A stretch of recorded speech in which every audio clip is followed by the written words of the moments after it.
glad you're here. And Ben Rangel is a high school social studies teacher at Cristo Rey Jesuit High School, Milwaukee, where he teaches AP US government and politics. He's worked in education for 9 years and has been at Cristo Rey for 5. He has his bachelor's degree from the University of Wisconsin-Madison in political science and his master's degree from Marquette University in international affairs. And in addition to teaching, Ben has years of experience working in civic engagement and politics.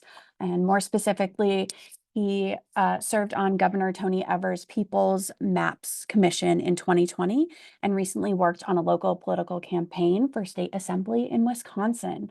So we are very happy that you are here. We are very lucky to have Ben here for this Voting as an Act of Love Educators Conversation. And Ben, I'm going to turn it over to you now.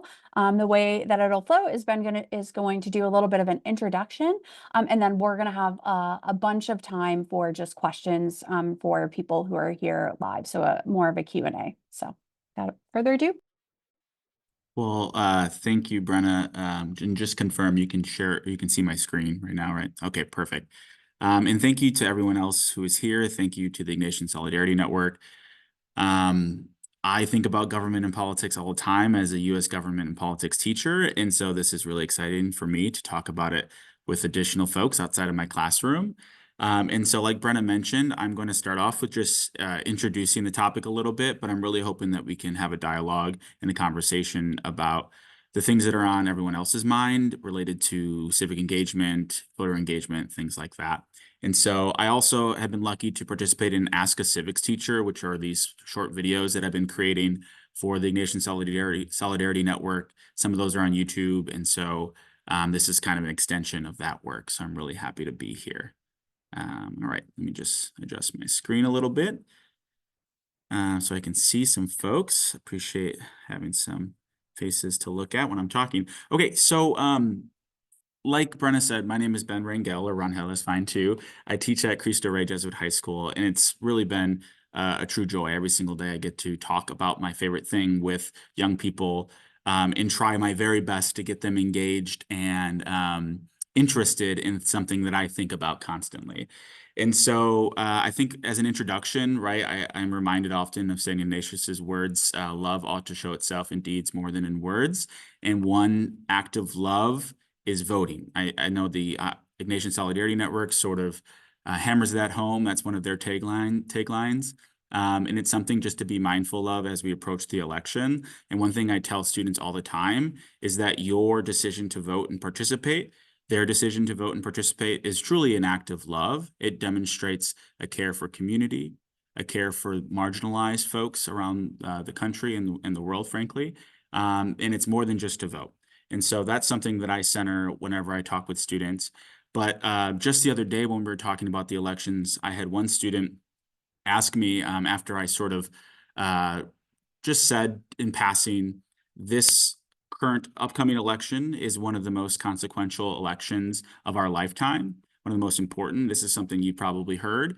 And he raised his hand and he said, why? And I thought to myself, well, I think about this all the time. I've experienced a few elections. And so for me, the stakes feel really high. But for a 18-year-old, a 17-year-old, it's not as obvious. And so he pushed me, that student, he pushed me to sort of explain why. And so as a little introduction, I wanted to share with you what I shared with my students, which are 2 big reasons why. The first is I think that the choices in the upcoming election, regardless of where you fall politically, are very distinct. And we've had, obviously, a 2-party system throughout the country's entire history. There are always polarized choices. But as you can see, our country, and as you probably can feel, our country is more polarized than ever before. Or at least probably, sorry, let me rephrase that, probably more polarized since the Civil War, likely. At least in modern times, it's more polarized than in the more recent past. And this is just some data you should be able to see on your screen over the last few decades, not even including some modern data, more up-to-date data. But you can see how politically divided the electorate is. And I think that's why the stakes are so high. The 2 options between President Trump and Kamala Harris, of course, there's tons of down-ballot elections too, but the 2 options are pretty distinct. And it means the stakes are a bit higher, right? The path forward from both candidates' perspective is very different. Here's some of that same data shown in a different way. You can see, including some more recent information too. You can see on this bottom set of lines here, it's how Democrats and Republicans view the other party. When you survey, like, what do you, like, how do you feel about the opposing party? The general trend is downwards in terms of Republicans don't feel very great about Democrats and Democrats don't feel very great about Republicans. And it's just another way to think about political polarization. And so in terms of why this election is so important, one of the most important of our lifetime, that, by the way, is a tagline that has been thrown around for literally over a century. That's often something that's said. But I do feel, and maybe it's just in my naivete or my youth, I don't know, but it feels like the stakes are higher today than in recent past, at least. And then, of course, like I mentioned, the two candidates are very different in terms of their ideology and perspective. So when it comes to like what's at stake here, there's two very distinct options, and I think that's what makes this election one of the more important. And the second, and the last thing I'll say in terms of why this election is so important has to do with institutions.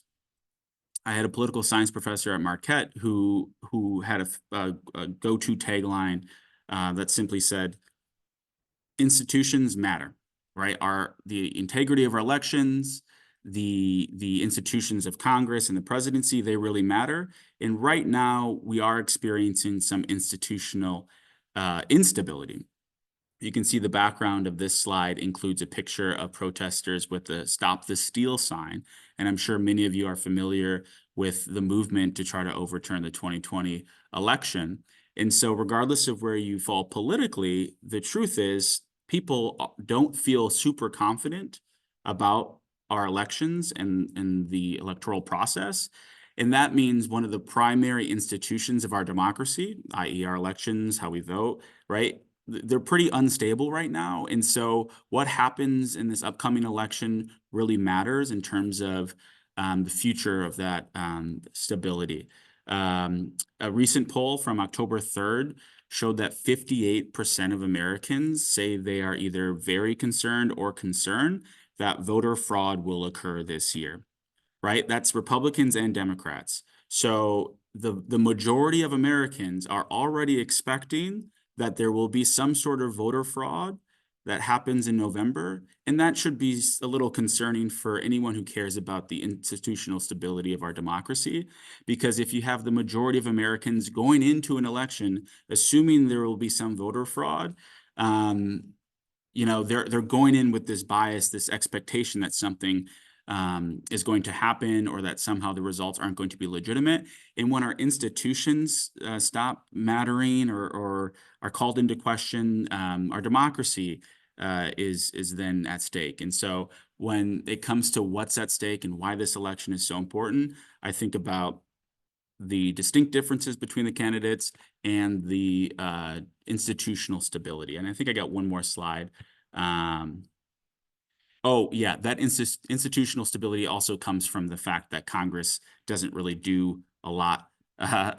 Just like they're pretty gridlocked. And when the main legislative institution, i.e. Congress, isn't doing what the framers had intended them to do, debate, argue, pass laws, then other institutions start filling the gaps, whether it's an undemocratic Supreme Court or a president overreach in executive orders and executive just power in general, right? And that calls into a question the integrity of the institutions, the democratic institutions that I feel as a government teacher, as someone who thinks about this a lot, is really important. And I'm not saying the institutions as they exist are perfect, right? I've got a lot of questions about the Electoral College, and we can talk about that. But as a whole, the institutional stability combined with the political polarization makes me feel like this is truly one of the most important elections of our lifetime. But, 4 years from now, 8 years from now, we might be saying the same thing, and this might just be a thing we say for every for every presidential election. I'm not sure.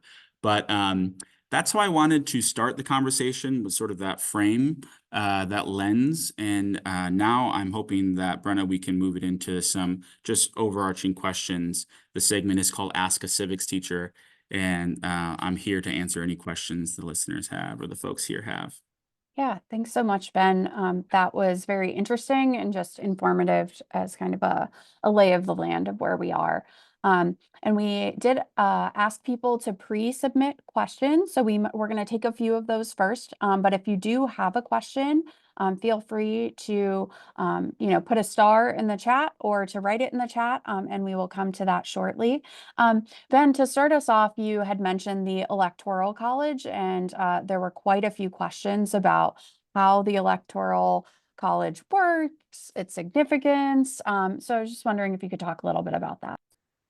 Yeah, I could talk probably, you could probably teach a whole course on the Electoral College and its origins and its effectiveness or ineffectiveness. I think when I start by talking about the Electoral College with students, I start by saying it's unique to American democracy. There's, from my understanding, not another a democracy in the world who decides on their head of state in the way we do. And this, it's important to remember the Electoral College, which right now you're looking at the current Electoral College map for the 2024 election. You can see, obviously, the swing states are not in red or blue. But it's important to remember that the Electoral College was made as a compromise 200 plus years ago at the Constitutional Convention. Framers of the Constitution, all of which were imperfect people, all men, all white, mostly educated, land-owning men, right? They made the Electoral College because they really couldn't agree. So I like to remind folks that it's not a perfect solution. It's an imperfect solution to a really complicated question, which at the time was, well, one, should they even have a president, right? Under the Articles of Confederation before the Constitutional Convention, there was no chief executive to begin with. And so if they were going to go with the president, how are they going to elect one? And they came up with the Electoral College as a way to decide on that, but it was never really intended to be a fully democratic process in the way we think about democracy, people participating, having a say, which, is these ideas of popular sovereignty, consent to the governed. You get bits and pieces of it in the Electoral College, but it's certainly not intuitive democratic process. I think it would be better to like get specific questions if there are specific questions about the Electoral College. The one thing that I'll say is that it really disadvantages certain states and advantages others. We know about swing states having way more say in the electoral process. I live in Wisconsin. I tell all of my students, and it makes it a lot easier for me as a government teacher to try to encourage them why they should participate, especially at the national level. I would hate to be a civics teacher in like California or some of these solid blue or red states because, it would be hard to articulate the importance of your vote in a state that is majority one party or the other, where the Electoral College votes aren't split at all and it's a winner-take-all system. But in Wisconsin, I can say, look, every single vote matters. I mean, the elections were decided in the last two by fewer than 50,000 votes. And so one big criticism, obviously, is that it favors these swing states.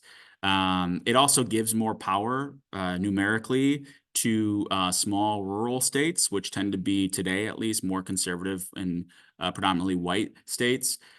Which isn't necessarily reflective of the country as a whole. And that's because the Electoral College numbers, the electoral votes themselves, are decided by adding the number of members of the House plus the Senate.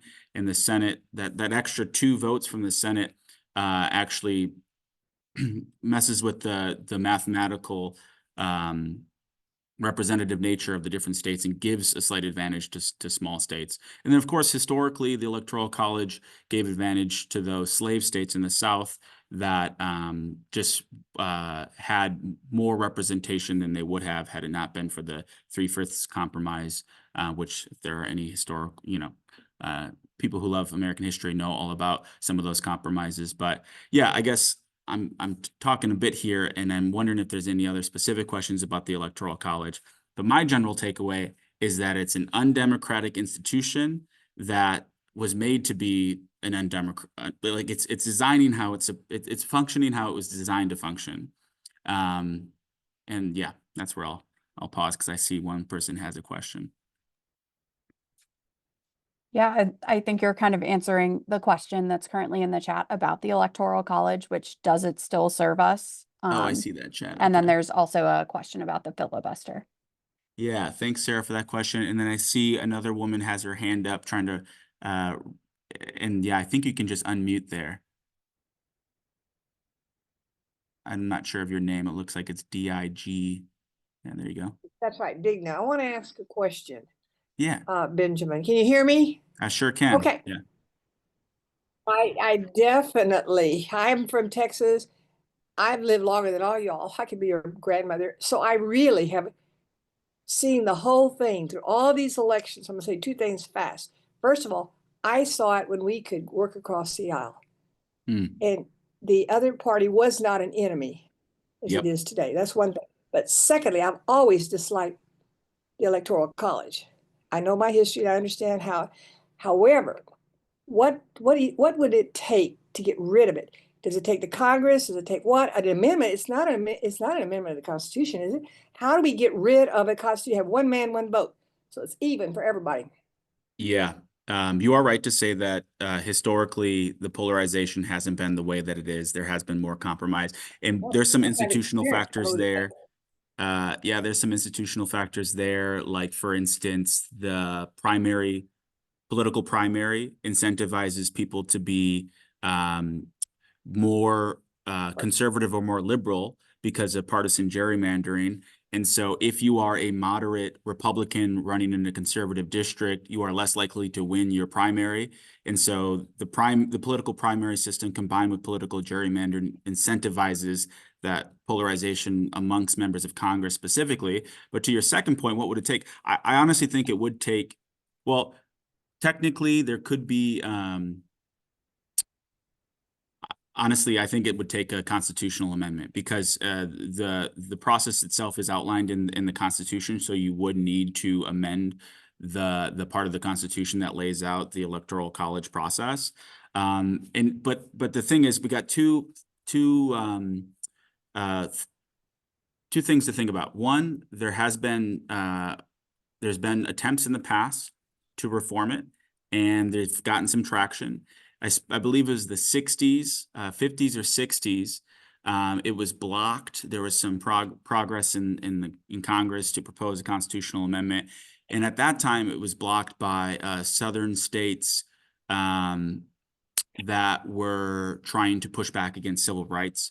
And so maybe with a different political context today, there could be more momentum. And I think the second thing we got going for us is that the vast majority of Americans don't like it, right? And so not to say that the politicians in Congress always respond to what the vast majority of Americans want or don't want, but there is general consensus across the public that the Electoral College is a bad system. So there could be some changes in the future, but there's also not a lot of political momentum right now to reform things because there's so many other challenges, I think, on people's minds. But yeah, I don't know. I think a constitutional amendment, though, is probably the way to go. Thank you. Mm-hmm. Someone asked about the filibuster. Sarah did in the chat. There's been a lot of talk about news of the filibuster and how it's been used in the last few years. Can you explain how it's being used now? Folks no longer have to actually hold the floor to filibuster anymore. Now it's a strange vote situation. Yeah, you understand it and describe it exactly right, Sarah. In the past, everyone might be familiar with Mr. Smith Goes to Washington. Believe it or not, I still show that to the young folks here at my high school when we talk about the filibuster. It's a little bit overly dramatic compared to today's movies and TV and so on and so forth. But I show clips of it at least, and in the past, you used to have to literally stand up and talk, and that's because of a Senate rule that allows for senators to have unlimited debate. That's where the filibuster comes from. There's no specific rule in the Constitution or anything that requires the filibuster to exist. It's a rule created by the Senate. Theoretically, whenever anytime, and if Congress wanted to, if the Senate wanted to, they could get rid of the rule. if the majority of senators agreed to it, because it's a simple rule change, but both parties have an incentive to keep it because both parties will be back and forth in the minority, and it protects minority interests, right? It requires some compromise. I think one perspective could be that compromise is good. Maybe if you want to propose a piece of legislation, you should have to have a 60 vote threshold, because that would force people to compromise from the different parties. But in terms of being aligned with I think our general senses of what a democracy should be like, if the majority party wants something, or if the majority in Congress wants something, it gets passed, president signs it into law. The Senate, the filibuster in the Senate certainly prevents that. But yeah, you're just looking to the Senate to make that change, to get rid of it. And now, as Sarah mentioned, it's easier than ever. You don't even have to get up in front of someone and talk for hours and hours without leaving the floor. Although people still do that. Senator Ted Cruz famously a few years back read Green Eggs and Ham on the Senate floor as a part of his filibuster, and that went viral on social media and such.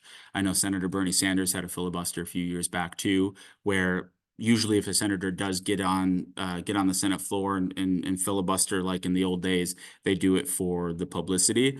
But it's certainly just another example of what some would consider an undemocratic rule in an undemocratic institution, right? We haven't talked about the Senate, but the Senate itself has some challenges in terms of its representation throughout the country and the way it reinforces or not the Republican idea of a representative democracy, but we can get into that if people have questions.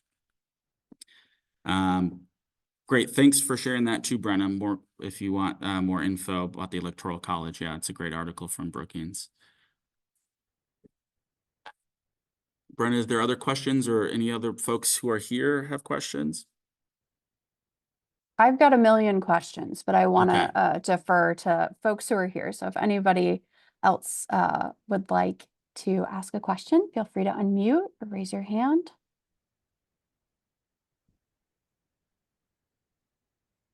In the meantime, while people are just thinking about things, you were talking about our political division, and our participant talked about how people used to talk across the aisle. Just curious, as a civics teacher in this day and age, if you can talk a little bit about civic dialogue and how we can engage in that conversation.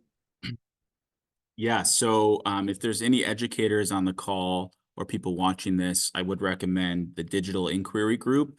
I believe it started it was like originally a Stanford history project, but I use their resources a ton.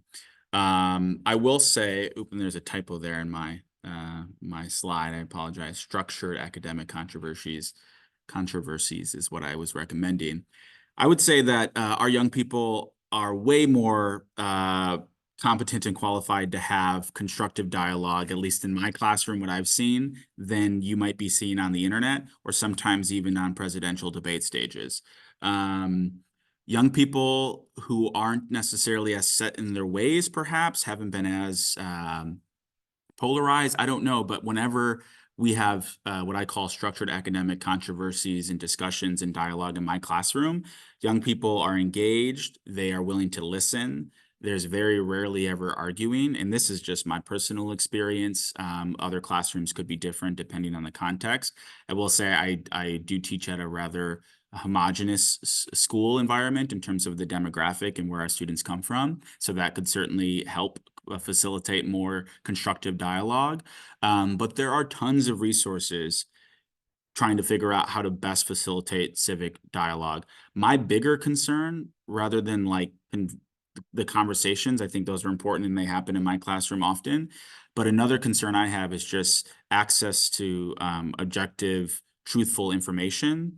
And actually, what I'm more concerned about when it comes to like talking about political issues with young people in particular is how much information they're getting from TikTok and Instagram that is just completely made up. It just literally random person in their garage post a TikTok, it goes viral. that person doesn't have to have any authority on the subject, doesn't need to be corroborated by anything. And because students are constantly, young people in particular, are constantly getting information, I mean, like just a downpour of information, they grab onto one thing. And what I'm trying to teach students now is to like just slow down and figure out how to corroborate, and really emphasizing media literacy. And there's tons of really good resources out there if there's any educators related to like media literacy too. And so I have a media literacy unit where students will actually look at fake news and they'll try to point out why they know it's fake. And we'll just look at different examples of reliable news sources. There's also a really good resource called, I think it's just referred to as the chart, which actually shows all of the different media resources on a political ideology spectrum, and then ranks them based on their reliability and the thoroughness of their research. I show that to students as well, so they know that like if you're getting information from these sources, it is going to be biased, whether it's liberal or conservative.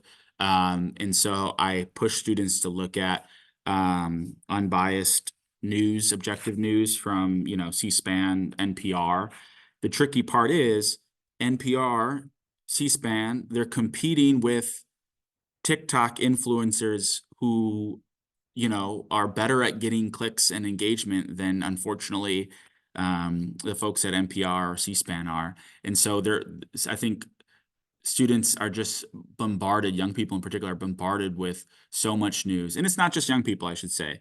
I got people my age, people older than me, who are also susceptible to fake news.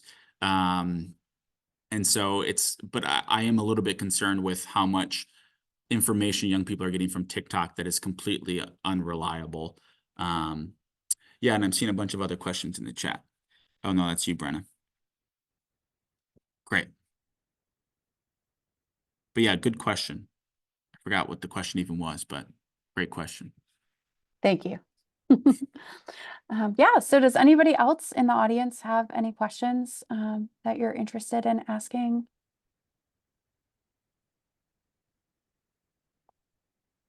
Oh yeah, that's the right chart there, Sarah. Nice. Yeah, go, Sarah. You got another question? You can come off mute. Yeah, thank you. I was hearing a story this morning that was a woman who started a nonprofit to kind of address the issue of unopposed candidates across the ballots, particularly local ballots across the nation, in particularly in roles that people often don't know what they do. And and so I was just curious, that story was a little alarming to me, just the idea that we have so many judges and sheriffs and water reclamation commissioners across the US that are running unopposed, and it's just one more way where we've inadvertently created a system where there's no actual choice or democracy. I wonder if that's come up for you with your students, if that's something you guys have talked about at all. Yeah, we have. In addition to teaching U.S. government and politics, I host a local podcast here in Milwaukee called Bridge the City. It's a nonpartisan civic engagement podcast. And part of the reason why we started it was to get at that exact question, Sarah. Essentially, who are the folks running for local office, and why don't we hear about them ever? And why is it so difficult to learn about them and what the positions are and what their platforms are? Part of it has to do with the decline of local journalism. But yeah, here in Milwaukee, we have, and I should apologize, I'm at school right now, and there's going to be an announcement over the loudspeaker here. Our daily exam is going to go on, so I might have to pause and just plug in. But anyways, we look at the local ballots, and same thing here in Milwaukee. There are a ton of unopposed. Some of it has to do with self-sorting based on geography. I live in a city which is predominantly liberal. It doesn't really make sense to have conservatives run in every position, like in terms of resources. Can you all hear me okay with the announcement? Okay. It doesn't really make sense for people to run as a Republican against a Democrat in some of the districts because of how obviously democratic the district is. But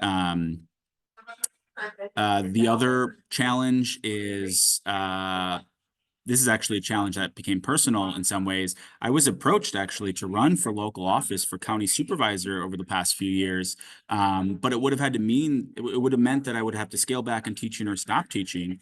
And the position didn't provide benefits, and it was part-time, and it wasn't paid enough. So some of these positions people don't run for, and they're not super competitive because the positions literally aren't worth it. Like it takes so much energy and time to be the local commissioner.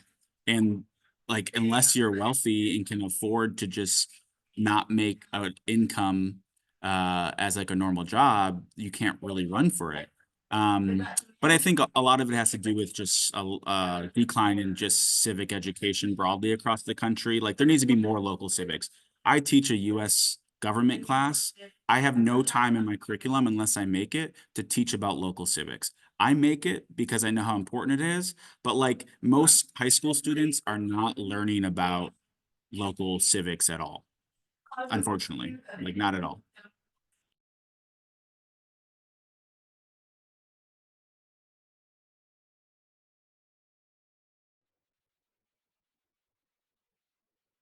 Yeah, does anyone else have? Thanks, Ben. I did put Ben's podcast in the chat as well, if anyone's interested. Yeah, any other general topics that folks are interested in? Can I follow up on what you just talked about? He was saying the different positions and that students don't understand the different positions and what they stand for. Neither do the adults. I am not sure what a railroad commissioner is in Texas. He doesn't have anything to do with railroads. I mean, they have all these names and you don't know who to vote for or what they do. I spend time up there and find out what every position does, and then you can find every person with their biography. But who would do all that? Somehow we had to have a system. Only for the kids, they're going to be the next voters, but the people are voting right now. And there's a large number of people that are older that are voting, and they don't know who they're voting for. And you're right, in my state, there was never any Democrats could vote. It was always one, but this time they put somebody in every box, which is amazing. I had to look everybody up to start with, in the primary. So I agree with him. That's our problem. Understand what the positions are locally with all these weird names and whatever they've got that don't even have anything to do with what the name says. So it's a challenge, and I'm sure civics teachers really need to explain it in every state. I guess y'all, I don't know if y'all have railroad commissions, but whatever you got in all these other states. Yeah, we don't vote for a railroad commissioner here in Wisconsin that I know of, at least. But yeah, you're exactly right. I think that there are some resources. So Vote 414. Vote 414 is a really good resource where like they try to take all of the election information and the candidates and put it in one space. But even they don't have up-to-date information or detailed information. And I think I honestly think that there would need to be state legislations across the country to require some sort of local civics course as a part of the fuller civics curriculum. But I mean, there aren't even, we can't even say right now that every state requires civics course. Like it's not a prerequisite in every single state. And so, and that's just US national civics. But I think it would require a lot more, just a lot more state level encouragement and facilitation that just doesn't exist right now. But I'm doing my best here in Milwaukee. But I guess the other thing I wanted to say too is that despite sometimes there being no one running against someone else on the ballot, sometimes that means though that there was a contested race at the primary level. But primary turnout is abysmal. I mean, I think it was less than 10% or 12% in the most recent primary here in Milwaukee. And so that's really where the election is being decided, is between the two Democrats here in Milwaukee, for instance, or if they're conservative districts between the two Republicans. But even then, it's not like people are turning out in droves and they're aware of the stakes at the primary level. And, doing things like making election days, plural, a holiday could drive some voter turnout. There's tons of research just to look into why voter turnout is so low. There's a movement around universal voting here in the U.S. It's kind of similar to what you might have learned about in Australia, where it's legally required to vote, and their voting turnout is upwards of 90%. A lot of people are hesitant to force people to vote, and if they don't, there's a penalty, because then there's a bunch of questions around freedom, and technically not voting can sometimes be an act of civil disobedience or political decision in itself. Right. But certainly, to your earlier point about people running unopposed, it's a challenge. But the alternative too would be those positions would be appointed by, whether it's the municipal executive office, the mayor, or the county executive, or the governor. And there's drawbacks with that too, right?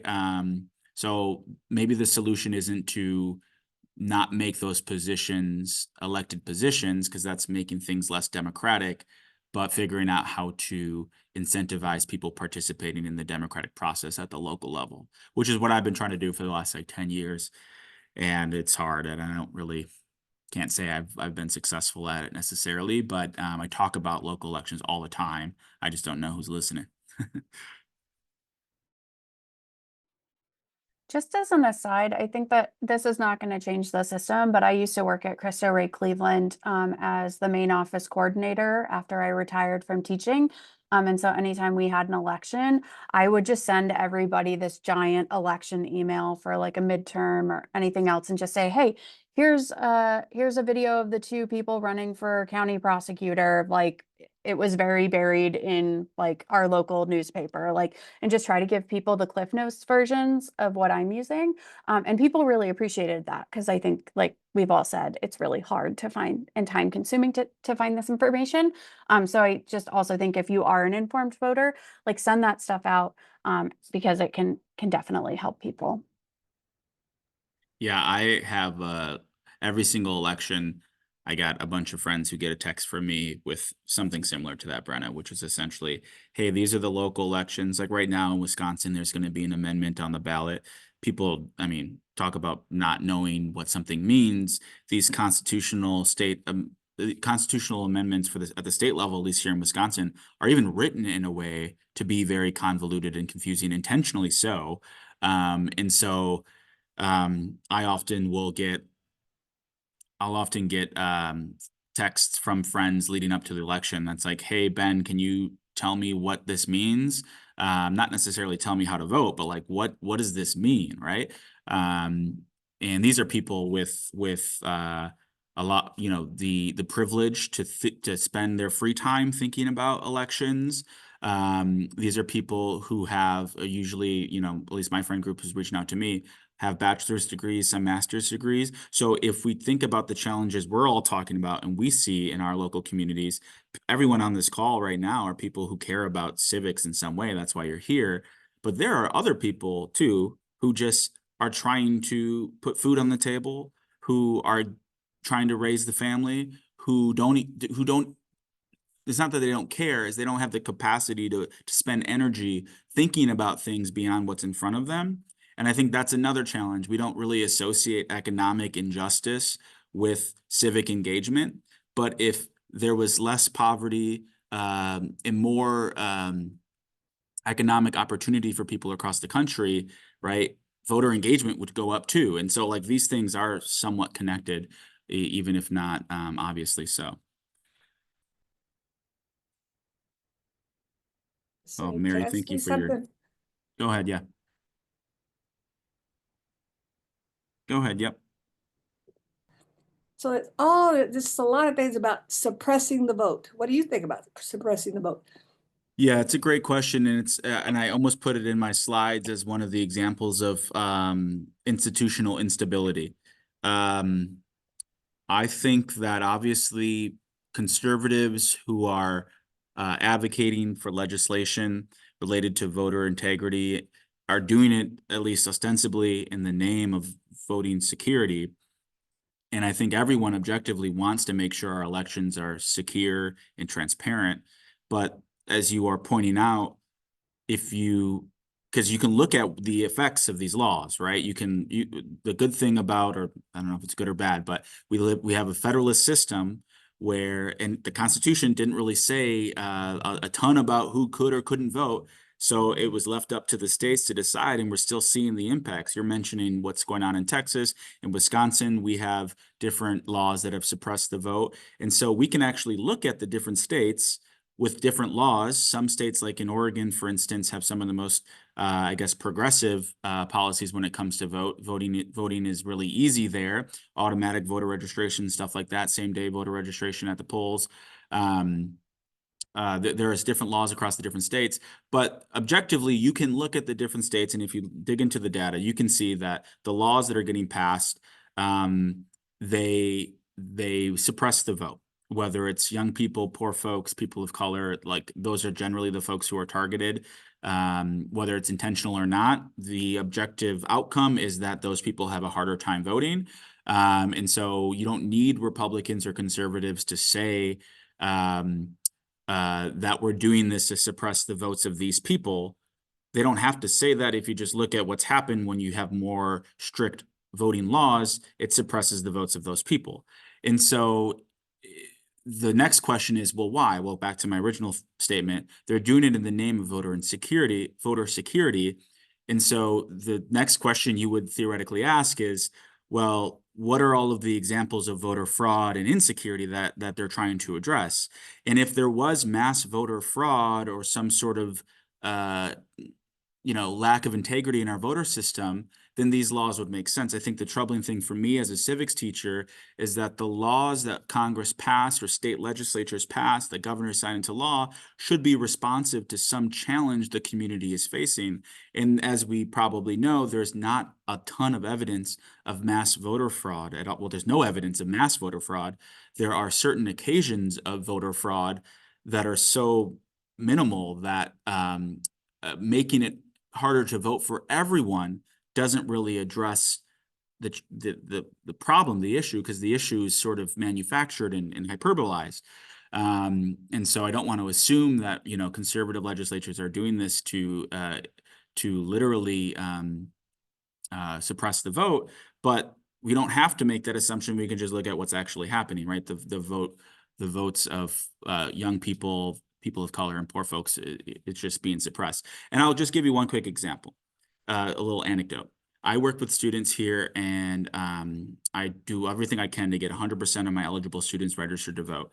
Here in Wisconsin, you need an ID in order to vote, a state ID. Originally, people would have to pay for an ID, but eventually the legislature made it so that you can get a free ID for voting purposes. Well, here's the thing. My student is turning 18 shortly before November 5th. So they're a U.S. citizen, they're eligible to vote, they'll be 18, the first-time voter, exciting stuff. Well, in order to get an ID, they need to go to the DMV. This student is also really involved in extracurriculars. And so they go to volleyball practice after school every day. The DMV is only open until 4:45, I believe, here in Wisconsin and Milwaukee. And that's before the end of her practice. All this to be said, she and I have literally had to sit down, look at her calendar, and plan out a month in advance how she is going to manage to go get an ID to vote. And then, to make matters more challenging, you also need to have lived at your current place of residence for a certain minimum amount of days, which, by the way, they are trying to increase that amount of days here in Wisconsin. Right now it's at 28. And that makes some sense. You need to know where people live in order to allow them to vote, because depending on where they live determines their district and so on and so forth. But she just happens to be moving today, I think, is when she was supposed to move in, which is at the exact 28-day mark. And so we were literally spent 30 minutes trying to figure out how we were going to get this U.S. citizen who's 18 years old and wants to be a first-time voter able to vote here in Wisconsin. And I had the capacity and desire to sit with her, connect her to all the resources I have, and spend how much ever time it needs to get her to vote. but not every student has that, right? And there are different states that have more suppressive laws. And so I see the impact every single day that voter ID, for instance, has on young people here in Milwaukee, and I'm assuming it's across the state. And again, regardless of the intent of the law, the result is voter suppression.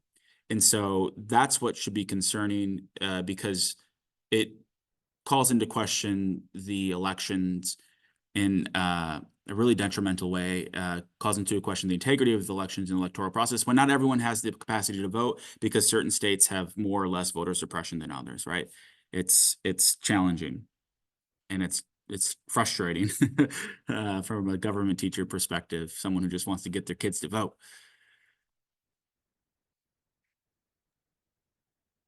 And Sarah put in the chat just a question about, like, I wonder if folks who are unhoused are consistently disenfranchised as well.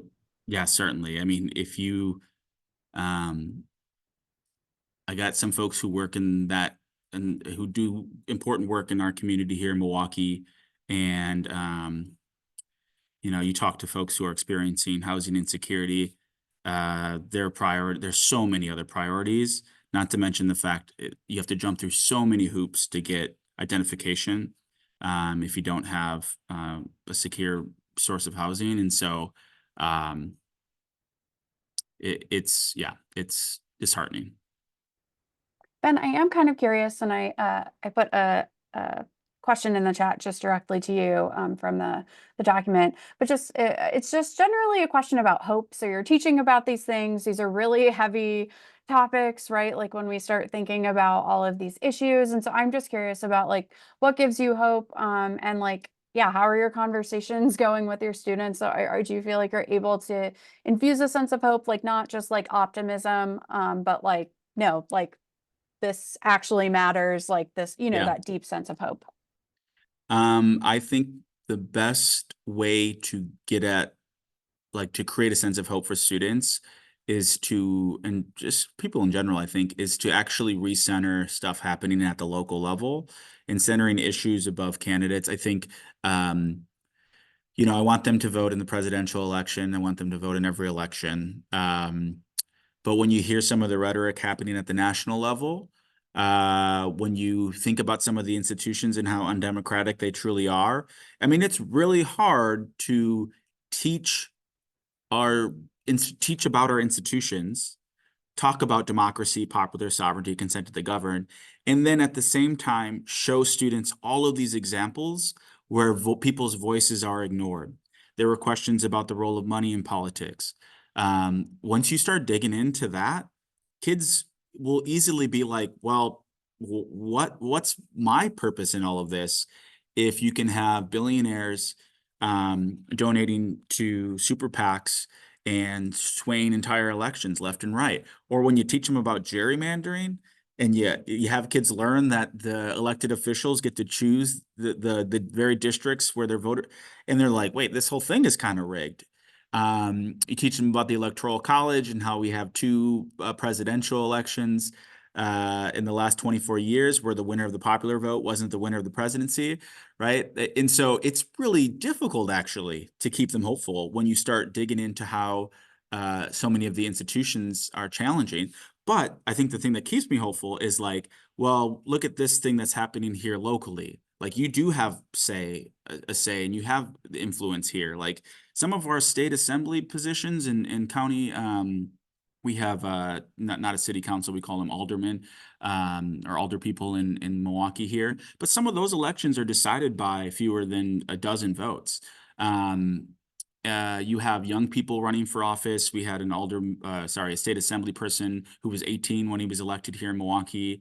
The state assembly campaign that I worked on this past summer was a former student of mine who was just 22 years old who ran for state assembly. And so that's what gives me hope is when you teach people about government and then they do things in government, right? They run for office, they knock on doors for candidates, they protest about the issues that they care about, they march, they organize.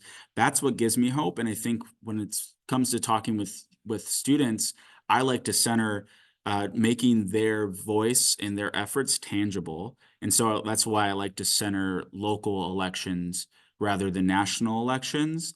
That said, national elections are hugely important. And I think when it comes to convincing people to participate and be civically engaged at the national level, I go back to some of the stuff that ISN talks about, which voting as an act of love, love is shown more in deeds than in words, right? Like, even if it doesn't feel like we have an impact, it's our voice. It's our voice. And if we don't use it at the ballot box in November, there are plenty of other people who are going to use it on their own for themselves. And there are people who are disenfranchised, right? Who don't have a vote. And so I encourage students to think about it from like a values perspective. A lot of my students, I'm really happy to say, are like committed to justice, think about marginalized communities often. And so I like to contextualize the election through that lens. And that usually helps. But I'm certainly hopeful because I get to have conversations with young people all the time who know the country can be better and are generally willing to do something to make it better. And I will say this is my 6th year teaching, and every single year I host at least 2 voter registration drives a year, non-presidential elections or not, or presidential elections or not, right?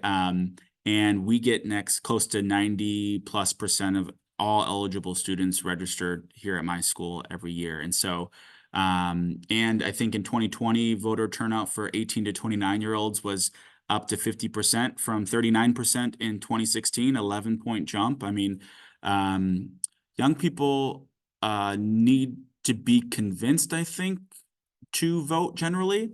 But if you are willing to have the conversation, to contextualize it in a way that they can understand and that makes it concrete for them, they're willing to do the work and participate. And it's been a real pleasure being a teacher and working with young people for the past few years. Thanks, Ben. That's really awesome.